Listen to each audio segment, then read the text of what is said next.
Hi, this is Diania Merriam with the Econome Conference, and you are listening to the Earn and Invest podcast.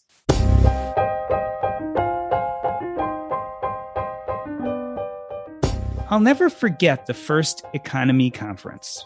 It was March 2020, right before the world came to a screeching halt, brought to its knees by a pandemic.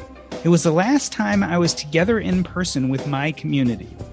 As the months have passed, I've spent a lot of time thinking about who we choose to surround ourselves with. What values do we share? How do we come together to grow, learn, and celebrate ourselves? And where? A year and a half later, we are slowly starting to gather in person again. Econome will be back this November, and I'll be there. Diania Merriam is the founder of Econome and was motivated to start a conference after the pursuit of fire changed her life. After she discovered blogs like Mr. Money Mustache and Frugal Woods, as well as books such as Your Money or Your Life and The Simple Path to Wealth, she used her newfound knowledge to get out of $30,000 of debt in 11 months. The Econome Conference this year is November 13th and 14th at the University of Ohio. Diania, welcome to Earn and Invest. I'm thinking back to the first Econome Conference in March 2020, and the Diania Merriam I know today. Quite a bit has changed in your life, hasn't it? It has. And just quick correction, it's University of Cincinnati. I don't want people going to the University of Ohio. I don't even know if that exists. But anyway, University of Cincinnati is where we do the event. But yes, so much has changed. I mean, just the world has changed for all of us. And for me personally, I actually decided to quit my job in January. And I am not financially independent, which seems like, hey, I thought you're supposed to reach FI and then pull the plug, right? What happened to that chain of events? I would say that it was pretty unexpected. I had anticipated staying at my current employer for the next 6 years until I reach FI. That was really my plan. I had been there for 9 years, so long-term employer for me. But the reality is that dynamics can change in unexpected ways. And I think that we all have to be really flexible when we come up with our FI plans and the way we think things could go, because the universe is going to send you obstacles as well as opportunities. And I think the more flexible we can be on our path and the more willing we are to leverage the financial freedom that we've built thus far, the better we're going to be able to navigate those obstacles or seize those opportunities. So, it was thrilling and also sad for me. I was, again, with my employer for a very long time. I had very deep relationships there, deep friendships there. But the dynamic of the organization really changed. And I think it became very clear to me that I was no longer valued. And so I needed to make a decision. And I decided to leave without really having what is my next job going to be? I think I permitted myself to take a big risk. And now it is 7 months later, and I'm so glad I did that. I really think that it was the right decision for me. I'm still figuring it out, but a ton of doors are opening for me. And I'm thrilled to be where I'm at. That was a big leap of faith, leaving your job without a safety net per se. Tell me how doing the first Econome Conference changed the way you thought about this. Like, could you have done this before you created the Econome Conference? I actually think the Econome Conference creates a lot of risk in the decision that I made. And the reason why I say that is because I had a 60% savings rate with my W-2 employment. That 60% savings rate basically allowed me to do work that I wanted to do. It was like subsidizing this work that I wanted to do on Econome. Now that I don't have that safety net of the money I was bringing in from my W-2, it actually creates a lot more risk on Econome. Econome, as you know, last year I took a very big loss. I took about a 40 grand loss on the conference. That itself is a leap of faith that I'm looking at this as something that I'm building for the future that I do believe is going to be a sustainable business in the long run. I think the trouble with it is that I never set it up for me to personally profit. I never set it up as a stream of income for myself. I think my initial idea was almost this idealistic, what would I do with my time if I didn't have to work for money? And this is what I really wanted to do with my time. But the reality is, I got so impatient. I couldn't wait till financial independence to do that. But I never changed that idealistic position of, I don't want to do this for money.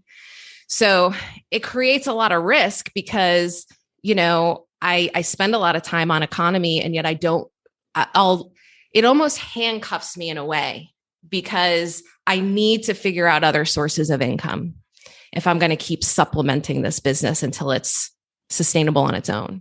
Economy, I think, can lead to other sources of income. I think I need to really change some things up for it to be an income stream for myself. But for example, because I did economy, I was able to secure this job as the new host of Optimal Finance Daily, which covers about a third of my monthly expenses. So that wasn't directly profiting from economy, but because I did economy and there were so many synergies with the podcast, it enabled me to get that job. That's actually my first paying side hustle. I see economy almost being that calling card for other opportunities like that. And if that's all that it ends up being, I'm totally fine with that. The reason why I created it wasn't for, an additional source of income. It really speaks to your evolution when it comes to financial independence and your own personal finances. I mean, let's look back. You were $30,000 in debt. You took almost what I would say is the conservative route, right? You got interested in financial independence. You said, I'm going to pay off my debt. I'm going to have this 60% savings rate.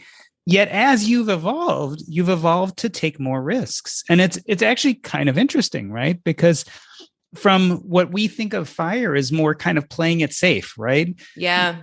And that's exactly, you're doing a little bit of the opposite, and yet maybe feeling empowered by what you've learned by being part of this FIRE movement. Yeah, I definitely think that my relationship with money has evolved.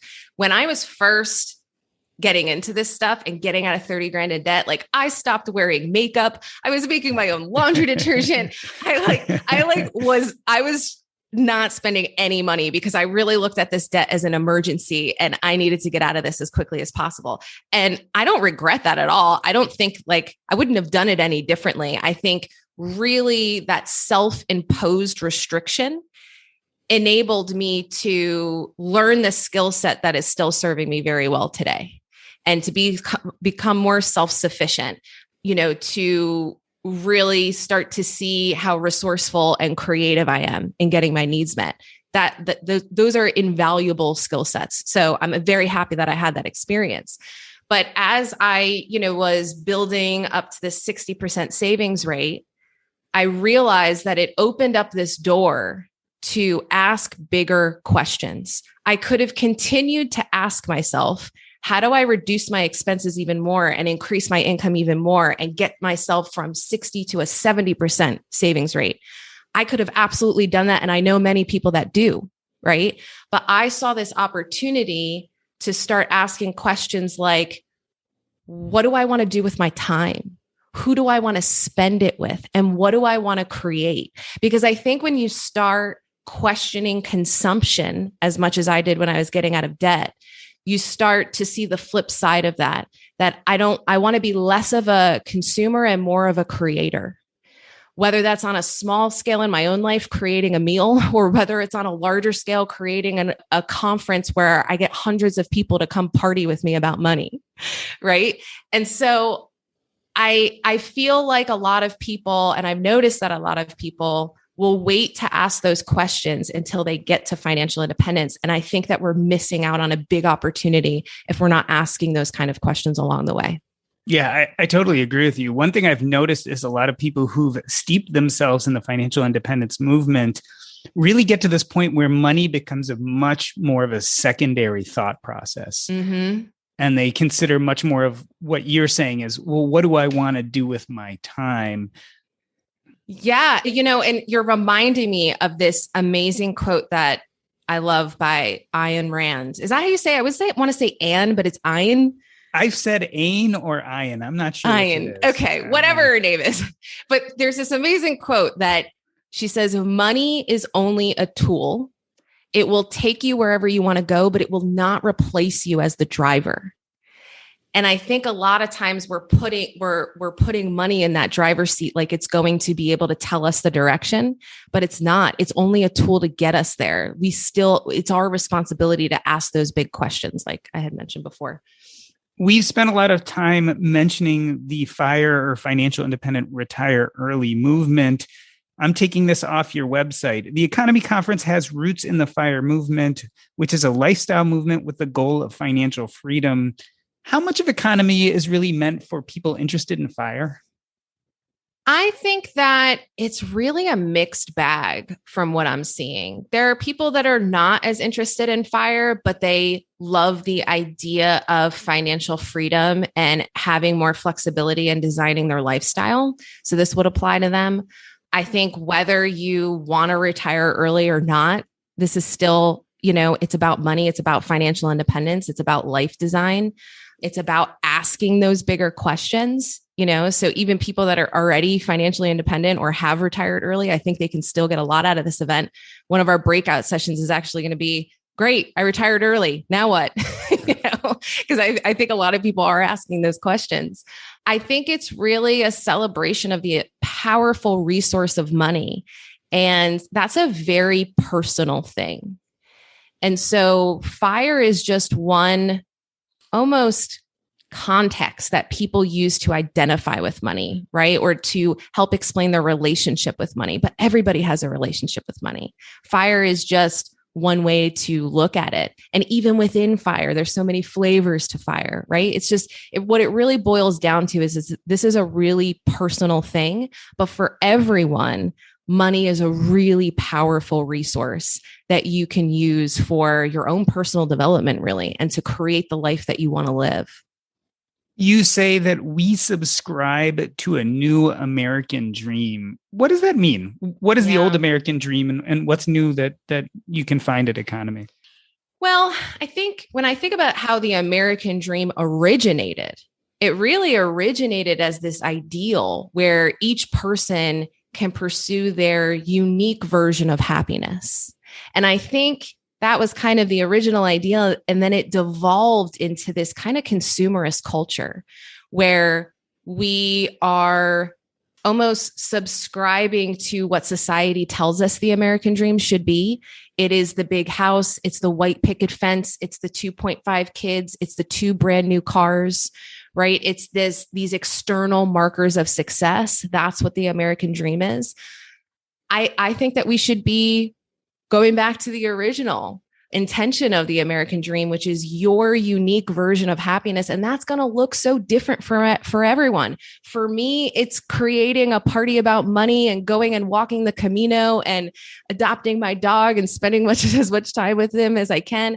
For other people, it's, the nomadic lifestyle and traveling around in an RV. For other people, it's their 9 to 5. And that's what they would choose regardless of what, society wanted them to pick. There's so many options. And I think reclaiming, the American dream is about recognizing that you could have a very unique picture of what you want for yourself. And I think it's also questioning, are my wants actually my wants that are originating from me? Or is it what society tells me? Or is it what the FIRE movement is telling me?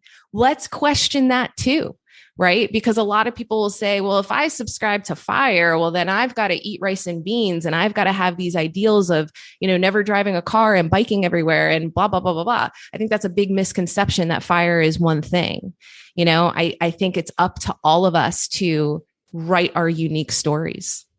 And in fact, the new American dream may not be to retire early, right? So this is a big part of the FIRE acronym that we're seeing, as you said, that some people do love their 9 to 5, and that doesn't necessarily exclude you from being part of this community.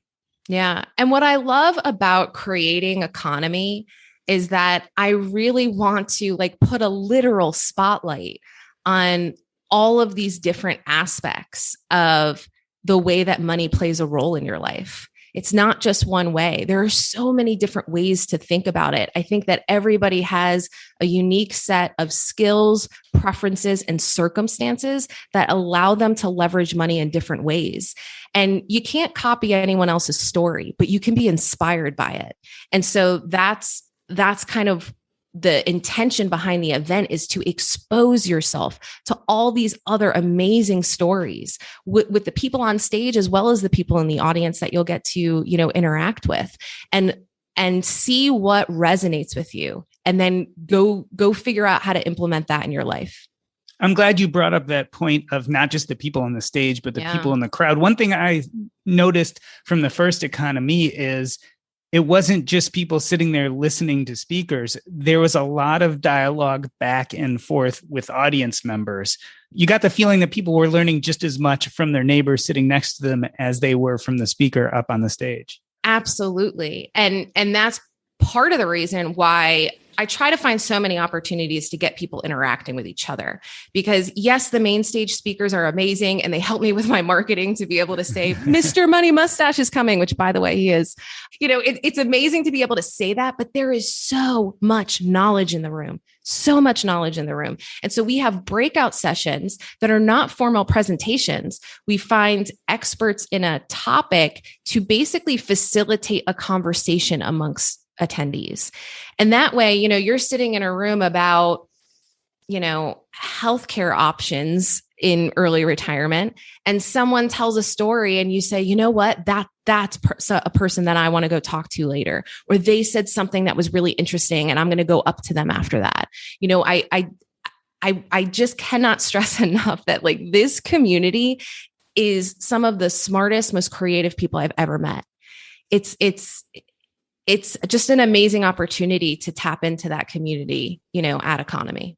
I'll also note that a lot of the speakers from the last one are coming as guests to this one. And some of the people who are speakers at this one had attended the first. So it's not just these figures that are going to be appearing on stage, but there are a lot of people well known within the community, content creators, who tend to show up to be a part of this. Yeah. And that actually surprised me at first, because the original intention was, FinCon is really for content creators to figure out how to grow their business, right? But Econome creates this really unique opportunity for content creators to interact with their audience, and vice versa. You'll be surprised who you see in the audience. And I also think it's a great opportunity for content creators to perhaps get inspired by content that their readers need to know about. So for example, I really love bringing in people that are maybe not the usual suspects within the FIRE community, maybe people that are kind of on the periphery that have really something relevant to add. So one of our speakers in that regard is Angel Salucci. She talks about medical billing fraud, which is an $80 billion problem that no one's talking about. We all talk about needing to address the cost of health insurance, but even if you have health insurance, what do you do when you get that big medical bill?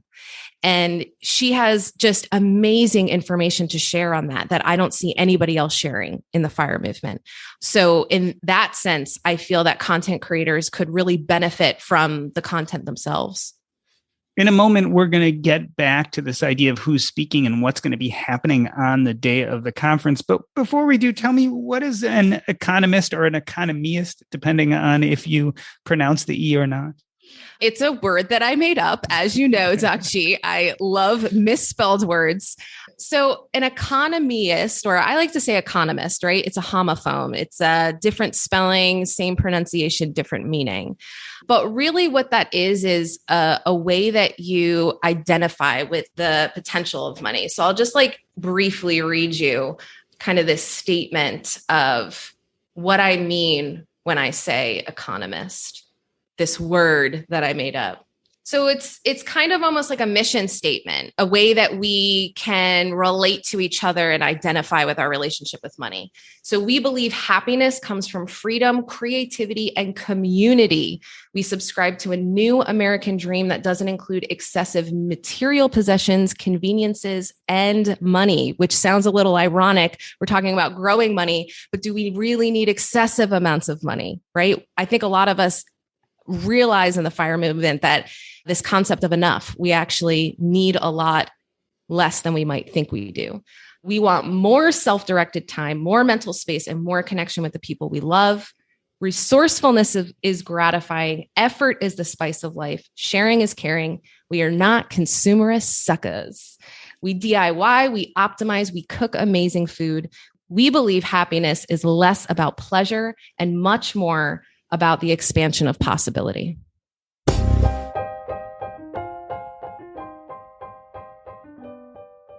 You're talking to Diania Merriam, the creator of the Econome Conference. Let's take a short break. I'm Doc G, and this is Earn and Invest. Here on Earn and Invest, we often talk about fintech, but specifically, which apps do you use that makes your money easier? Well, I like to send people to Unify Money. Unify Money covers the whole gamut of our financial needs, including savings with high-yield savings accounts, spending, including credit cards, as well as investing. A core part of our long-term financial security and resilience is building an investment portfolio. The earlier we start, the better, and the less we lose in fees, the more money we'll make in the long run. Unify Money helps you create a personalized investment portfolio effortlessly and gives you the option to trade actively across both traditional equities as well as stocks, funds, alternative assets, cryptocurrencies, gold, silver, coins, and bars, you name it. They even have fractional investments in precious metals. Everything you can think of, you can find it at Unify Money. Check them out. Go to earnandinvest.com/unify. That's earnandinvest.com/UNIFI. We are talking to Diania Merriam. She paid off $30,000 worth of debt when she discovered the FIRE movement and is the creator of the Econome Conference. Diania, let's talk about specifics. First and foremost, how many people did you have for the first Econome Conference, and how many do you think you'll have this year? Yeah. So we had 250 people at the first one, which is an amazing turnout for someone like me who nobody knew me from a row of goats, right? I had to convince people that I was actually able to pull this off. But yeah, we had 250 people show up for the first one. My capacity at the venue, as you know, you were there. It's a pretty big venue. My capacity is 700 people. So my original goal was let's get 700 people in a room. And with this amazing speaker lineup that I know we'll talk through, I do think we can attract that many people. But, we're less than 3 months away. We're at about 200 people right now. I think a lot of people are waiting to wait to buy their ticket. So it's possible. I'm still rooting for it. Yeah, I was about to say, people for these type of conferences tend to buy last minute. Yeah. So it's not uncommon for the numbers to increase greatly the month or even a few weeks before the conference, because people have had it on their calendar but haven't dove in yet. Tell me how you think this year is going to be different than the first. What did you kind of learn from the first Econome, and what changes did you put in place? Mm-hmm. Well, there was a resounding amount of feedback, more breakout sessions. So I have heard that, and I'm definitely planning a lot more breakout sessions. We showed Playing with Fire, we screened the documentary Playing with Fire, which a lot of people were like, hey, I could have watched that at home. Right. I wanted to use this time to interact with other people. So we're not going to be screening any more movies. I also really marketed it as a one-day event last year because the main part of the event is Saturday. That's our main day of programming. That's our main day of main stage speakers, breakout sessions. That's when the after party is. But we do have activities on Sunday. And I kind of lightly promoted that. So I'm making sure more people know that there's a lot of fun to be had on Sunday as well. More breakout sessions. We do an urban hike around Cincinnati, which is, I love it because I think that Cincinnati is the best city to pursue financial independence. It's the lowest cost of living major metro area in the country. And I moved here from New York City. So trust me, people, it is worth checking out. So we do this urban hike that shows you all around Cincinnati. It's pretty incredible. We are also, this is new this year, we are going to do a chartered bus tour to explore Cincy real estate because it's a great place for real estate investors. So we've got a sponsor for that. We've got an expert on the various neighborhoods. So we're going to drive around. We're going to do some case studies on properties that have been good for investors in this area. So if you're a real estate investor, you're definitely going to want to check that out. Because it'll be in November, We were originally going to do a kayaking excursion, but we're actually going to do more of a bowling alley hangout. And we'll also be able to have breakout sessions there. And of course, brewery tours. Cincinnati is very well known for our independent breweries. So that'll be an evening activity on Sunday. The other addition is on Friday night. We didn't have any programming last year, but Friday night, we are doing a live recording of the Stacking Benjamins show. So exciting. So I'm telling people, like, come in on Friday afternoons so that you make sure you can get to the Stacking Benjamins recording. Yeah, and I will be involved in that recording too. So Stacking Benjamins is, as you may know, I work with Joe Salcihai, and I know he is really excited. There is nothing like a live podcast recording. They're so much fun. So tell me about the breakout sessions. How are you choosing them? What do you expect will be there? What type of stuff will we be talking about? Yeah. So I am going to be surveying the attendees as it gets closer, because I have like a list of like so many different ideas for breakout sessions, but I want to make sure that we plan the ones that have the most demand. But there are a few key ones that have already gotten a lot of requests. So for example, asset allocation in retirement and drawdown strategies was a big one. And we've got an expert for that I'm very excited about. The never ending debate on should I pay off my house or should I invest? We're going to be exploring that'll never that. Go away. Yeah. We'll be exploring that in a breakout session. Oh, this one, I am like, you're going to see me start, like my neck is so red right now because I'm so excited. I'm like, okay, we're doing a speed dating session during a breakout session. Really? Yeah, wow. Because there's a lot, and I've partnered with, did you know that there's a website for online dating for people who are into fire? It's called firedating.me. So I've partnered with them to promote it a bit and make sure we get more singles to come. But yeah, we're going to be doing a speed dating breakout session. So if you're single, is that Amin Lakhani? No, he has another, I believe he has a Facebook group called Fire Singles. This guy's name is Victor, and it's an actual website, firedating.me. And I am so excited about that because, again, this event is all about community and connection and like finding your people. If someone met their spouse at Econome, I would lose my mind. Like that is like my dream. That is my dream. So we are also considering like the financials of divorce. I said fire singles and then financials of divorce. So first go to the divorce one and then make your way over to the speed dating. But yeah, I mean, it's a financial reality for a lot of people. So we should be talking about it. You know, how to engage your children in saving and investing and talking to kids about money.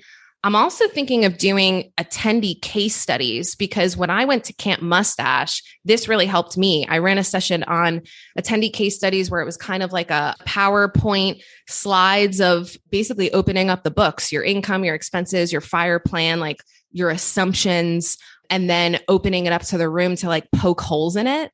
It really helped me to get reassurances on my plan from other really smart people in the room. So I think we might do attendee case studies.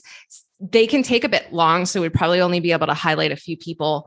We're also looking at cryptocurrency. We're looking at self-employment, entrepreneurship, you know, late bloomers. If you're late to the party, you know, what are the unique things that you need to be thinking about? So I'm collecting a lot of feedback from the audience of what they'd like to see. And I'm putting this all into a survey so that we can make sure that we plan the sessions that people really want to see, but it's all across the board.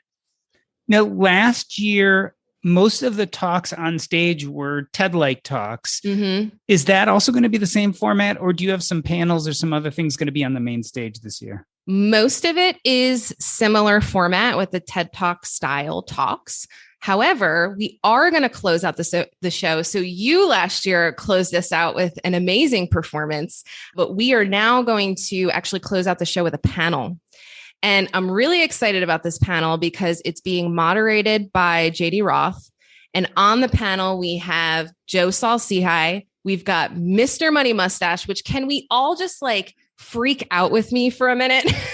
I am totally fangirling the fact that, you know, Mr. Money Mustache is even, that he's coming, that he took interest in this thing. You know, he totally changed my life. And the fact that, you know, he texts me and tells me that, he's interested in being on this panel is just mind blowing to me. But yes, Mr. Money Mustache, we got Paula Pant. We've got Nassima McElroy will be on that panel, as well as Kirsten Saunders. And what I love about this panel is that all of these people have done a ton of interviews. They're asked like the same old questions over and over. If you look at the tagline for the event, it's provocative speakers exploring a new American dream. I want to ask this panel some provocative questions, right? Like, what are the out of left field questions that we can throw at them? Because remember, economy is just as entertaining as it is informative. So I think about the entertainment value of the programming for the audience a lot. And I am super excited to collect provocative questions from the audience for our panel. And we're probably going to collect them before the event to make sure that we've got some real juicy ones. So tell us about the speakers. Who's going to be on the main stage? What are they going to be talking about? Yeah. So the speakers, bitches get riches. I am so excited about this one. As you know, they are hilarious. And I don't know if you know this about them, but Piggy is a musician. And this, I don't want to throw them under the bus by like announcing this prematurely, but we did talk about them potentially doing some musical comedy on stage. But the topic that we settled on was financial fuck ups, because a lot of people are afraid to make moves because they're so afraid to make mistakes. And so they're going to share with us some of their financial fuck ups. And like, by the way, it's all fixable. This is all figure outable, right? So that's Bitches Get Riches. Kevin Ha, also known as the Financial Panther, he was actually requested.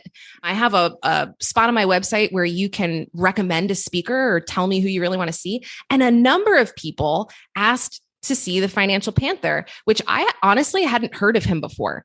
But I reached out to him and we actually have a lot in common. What's cool about Kevin is that he was a lawyer making a great six-figure salary. He reached Coast-Fi and then decided, you know what? 10 more years of working, in law firms is not for me. And so after Coast-Fi, he basically is paving his path, coasting along through gig work. And he talks about this a lot, side hustles and gig work. And he has full autonomy over his time, which was his main goal in even pursuing FIRE in the first place. So I really like Kevin because he gives, again, such that unique, different spin on the way that he looks at all this stuff. Yeah. And Kevin's fun just because he does like a million different side hustles and talks about them all on his website. So you can see all the different stuff he's done and whether it's been profitable or not. It's fascinating. Really, really. We also have Nassima McElroy. So I mentioned she's on the panel, but she's also doing a main stage speech. And this woman got out of $1 million of debt, and when she was at Economy last year. And I think anyone who was there remembers Jackie Cummings-Koski did an amazing presentations about the real numbers behind her firing. And what people loved about it was that, she was a single Black mother. She found this at 38 and 10 years later, she's financially independent and she retires at 49. But she was so transparent and really opened the books. It is the most popular speech on my YouTube channel. People loved it. And so when I talked to Nassima about speaking, and I'm like, you saw how people react to Jackie, you got to tell this getting out of debt story and you got to open those books. And she was like, okay, she was up for the challenge. So I'm really excited for her. Carl Jensen, Mr. 1500, man, Carl, I saw him speak at Camp Fi 2 years ago in Colorado Springs. And he gets up there with like a little dinosaur toy in his pocket. And like, I said to him afterwards, you should be a stand-up comedian because he is hilarious. He's hilarious. And he has a lot to say. And I think that he learned a lot from his death march to Fi. And he looks back on it and says, I probably could have done this a little differently and not tortured myself so much. So he's coming from the perspective of someone who is financially independent and retired and kind of what he wishes he knew earlier. Rich Jones, Paychecks and Balances, he works in the HR department at Google, focusing on diversity and inclusiveness. This guy is all about career development. So as much as we love Kevin talking about side hustles and gig economy, Rich is all about, hey, the best way for you to grow your income is to leverage your career. So he's really going to talk about career development and increasing your income that way. I told you about angel and medical billing fraud. So excited for that one. And then we also have Stephanie Zito. Now, I met Stephanie.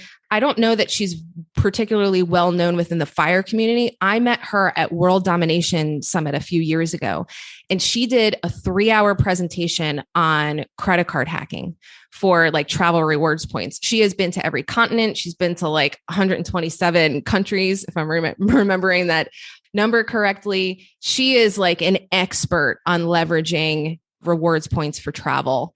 And when I saw her do this 3-hour presentation, which was fascinating, she had endless energy. I couldn't believe it.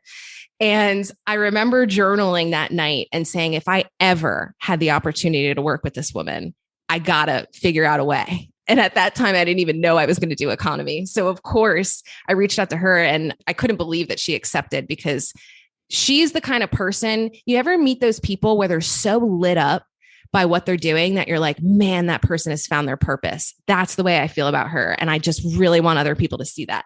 And then of course, JD Roth, which JD has been just instrumental in helping me line up the speakers, connecting me with sponsors. We've got a bi-weekly call where we kind of go over everything. And I met him a few times before, but I got to spend some time with him at Campfire in Colorado Springs last July. He just really loved what I was doing and wanted to help me out. And it's been incredible. He's been extremely helpful. So he's going to be moderating the panel. And then we're also looking at some other things that he can address on stage. Yeah, it's interesting. Both JD Roth and Carl Jensen were like that traditional FIRE path. And it's interesting to note kind of the evolution with some of the other speakers as they've moved away from that kind of grinding it out at a job you don't like and are more kind of focused on lifestyle and meaning and purpose, which I think is the thrust of how people look at financial independence today. Absolutely. You mentioned sponsors. Are there some main sponsors for the event? Yes. Oh my gosh. Doc G. Last year, I called on like over 100 companies trying to get them to believe in me and sponsor me. But I get it. Like, I'm unproven, right? I didn't have anything to point to give them confidence that I could pull this off. And so now that I did the first one and people loved it and I had, such an amazing response to it, I was able to point to that and secure Motley Fool, which is like awesome, mind blowing. Motley Fool believes in me. That's crazy. I got Cube Money and Republic Wireless. And I'm finalizing the contract right now, and I'm like 99% sure that it's fine. So I'll say it. But Roofstock is sponsoring that bus tour for real estate.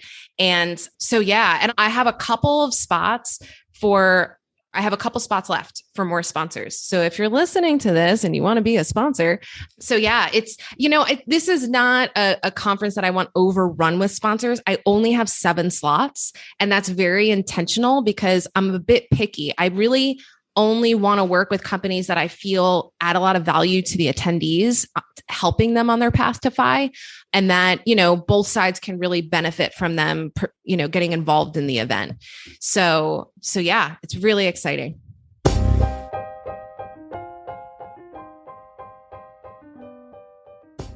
We're talking with Diania Merriam, creator of the Econome Conference. We're going to take a short break. I'm Doc G, and this is Earn and Invest. Hey, everybody. I just wanted to remind you that if you're enjoying the conversations we're having here every Monday and Thursday at the Earn and Invest podcast, you can also check us out on Facebook at the Earn and Invest Facebook group. That's earnandinvest.com/Facebook. Again, earnandinvest.com/Facebook.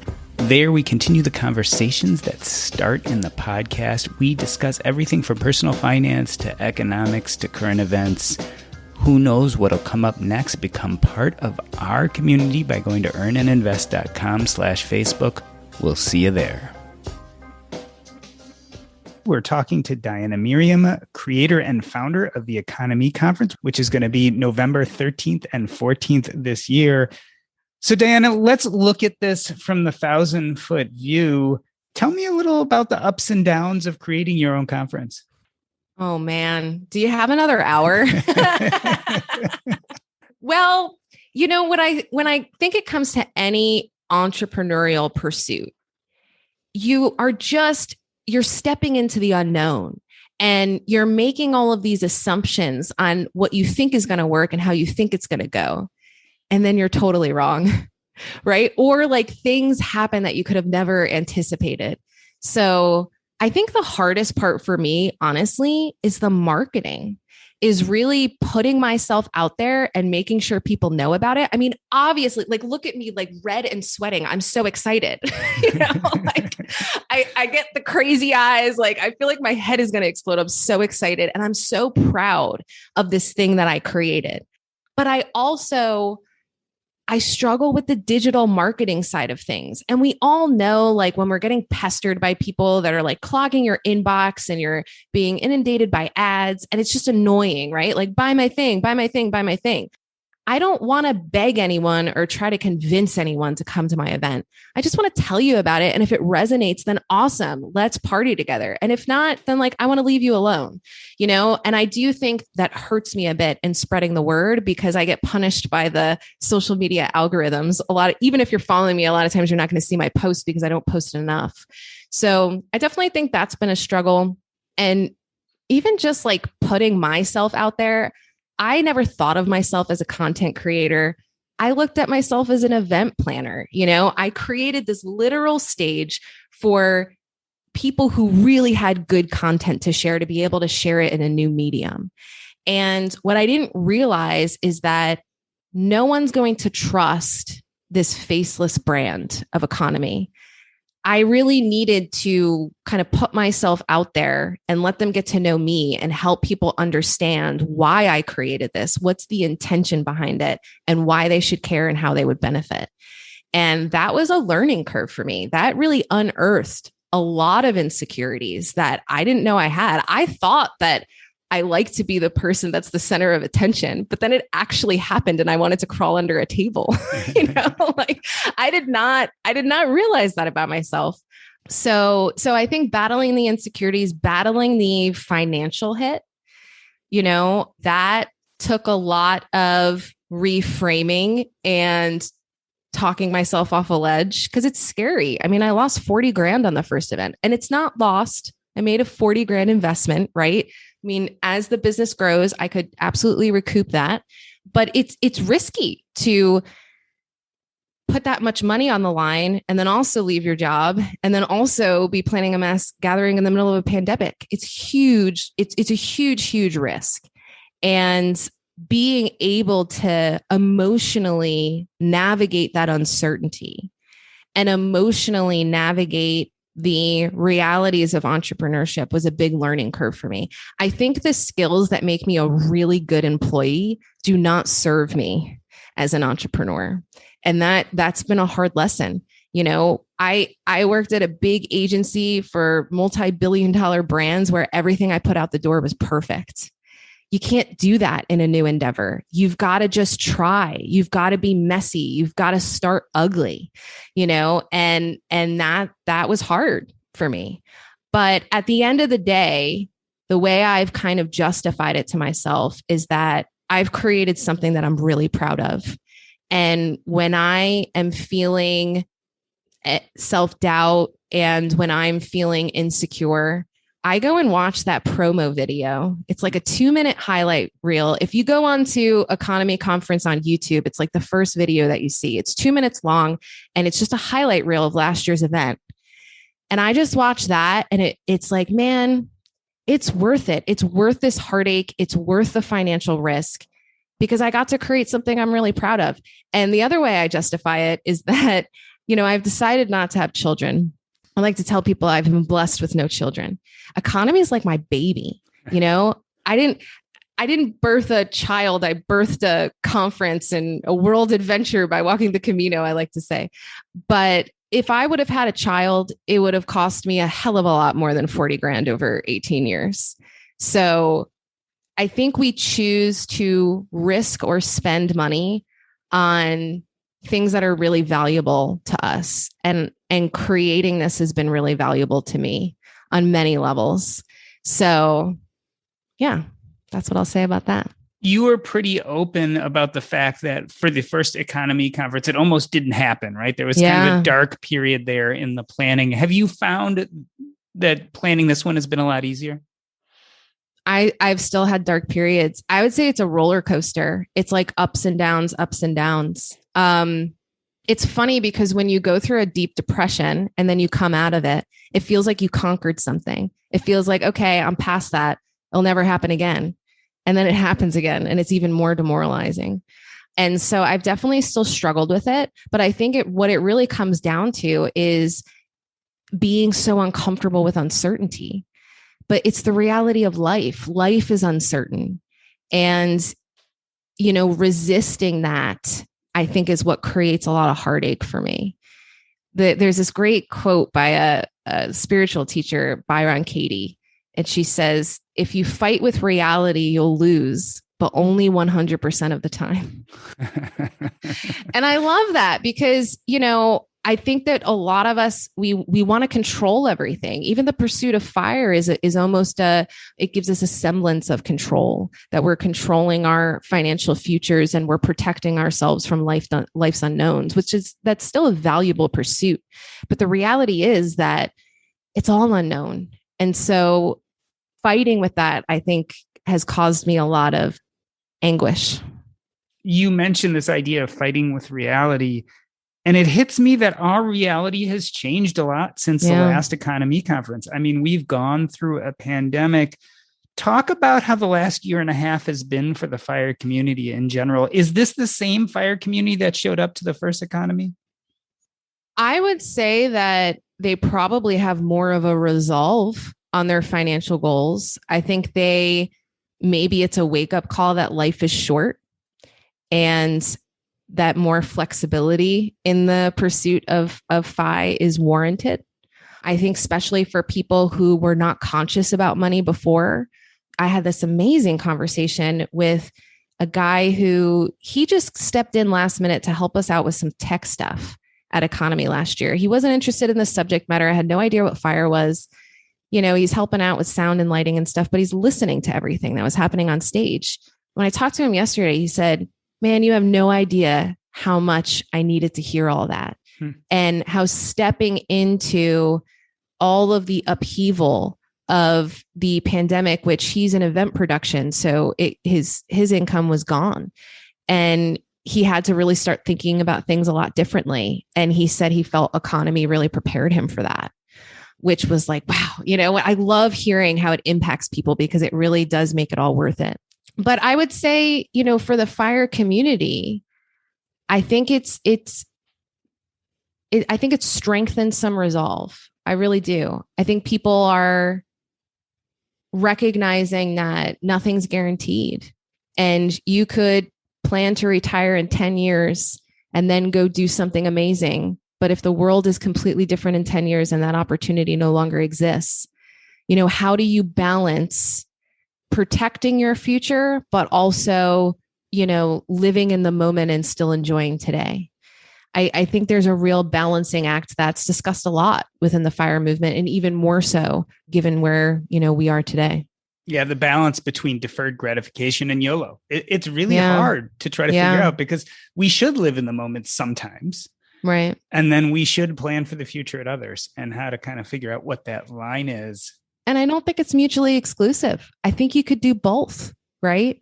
I mean, that's kind of where I saw myself ending up at my 60% savings rate. I'm saving for the future, and so I don't need to keep increasing that rate. I can now maybe take my foot off the gas a little bit and explore some things that I want to explore that I don't have to wait to explore. And speaking of the future, assuming the economics work out, is it safe to say that Econome will become a yearly conference? Yes. I mean, it has to. It's as a business person, it does make sense to say, okay, my business model and the way that I set this up isn't sustainable, or there's, it doesn't work. I have to shut it down. I can't be taking a 40 grand loss every year. right? But the emotional side of like why I'm doing this says, well, then I'll figure out another way. I'll get more sponsors. I'll market it differently. I'll change it up to make it more sustainable. So yes, Econome is going to be here for many, many years. I think that's a good place to end. Econome clearly for you is a labor of love, but not just for you, but I also think for the people of this community who show up and learn and can come together. It was a great event last year when I went. I am so excited. I will be there this year, and so should you.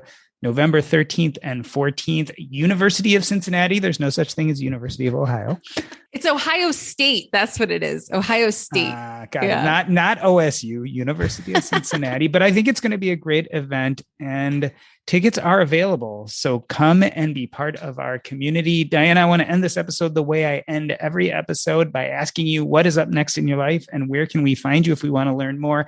Clearly, Econome is up next, but is there anything else you want to tell us about? Yeah, well, as I mentioned, I'm the host of the Optimal Finance Daily podcast, where I started reading some of your work and your writing, Doc G. I think a recent episode, I read your work. I'll have to look that up and send it to you. But this is a podcast where I'm basically narrating blog posts from your favorite personal finance bloggers.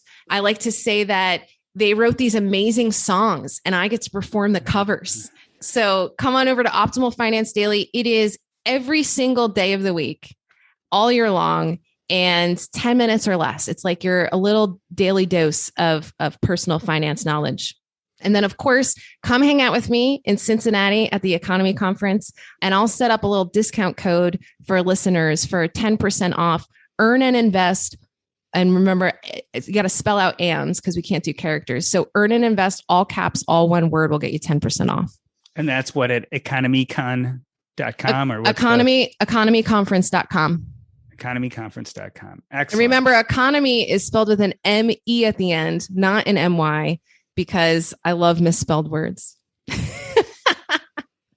This has been the Earn and Invest podcast. On behalf of myself, Doc G, I'd like to thank Diania Merriam of the Econome Conference.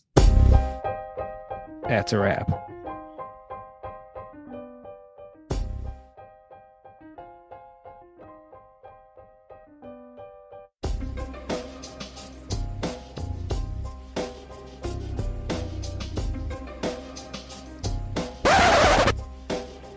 Is that right? Yeah, that was great. I get so excited. I get so I know. sweaty. I can tell you lean forward and your eyes do get big. I know. I get the crazy eyes and not crazy, the passionate, the excited. Yeah.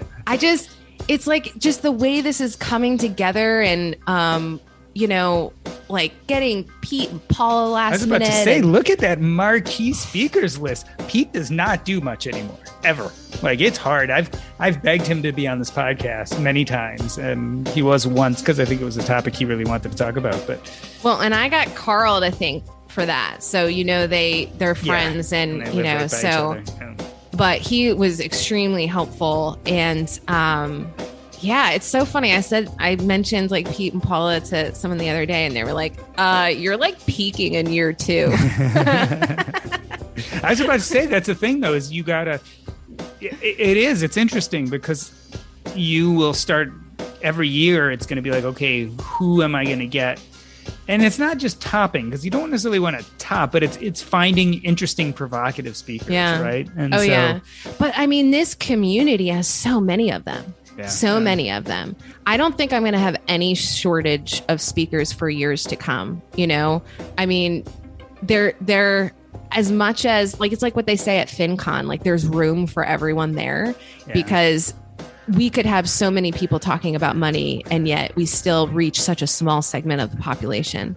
So yeah, I actually have a list because, I had to call on 150 people to get my 9 speakers last year. The first time, and I've continued adding to that list. It's up to like over 350 prospects for speakers. So I feel like I have plenty to work with for years to come. Yeah, and it certainly, I think the change in format too, having a panel will be cool. Having the podcast will be cool. whether you mean to or not, it really is going to probably blossom over a whole series of little events in those 2-day period that I think the more you do this every year, there's going to be little additions and subtractions that are just going to kind of make it a very rich weekend. Your problem is going to be at some point, it's going to be like, maybe it should be more than a day or two. Yeah. I mean, I'm absolutely would love to see it to continue to grow. And what gets me jazzed is like, I'll get ideas that I'm like, oh my gosh, we have to do that. You know, like the Cincinnati chartered bus tour was me just like laying in bed about to fall asleep. And this is what happens. I'll get like a vision. Like I'll just it just pops in my head. And I saw the bus. I saw the logo on the side of the bus. I imagined like real estate investors looking at this market, and I like hopped out of bed and I had to go figure out how to make it happen, you know? And I imagine that that's going to continue happening as the event evolves. Yeah. And people definitely. giving me ideas too, right? Like talking to Joe and asking him to speak. He's like, oh yeah, by the way, I'm about to do a book tour. Let's do a live taping. Like I wouldn't have thought of that. Yeah. Very cool.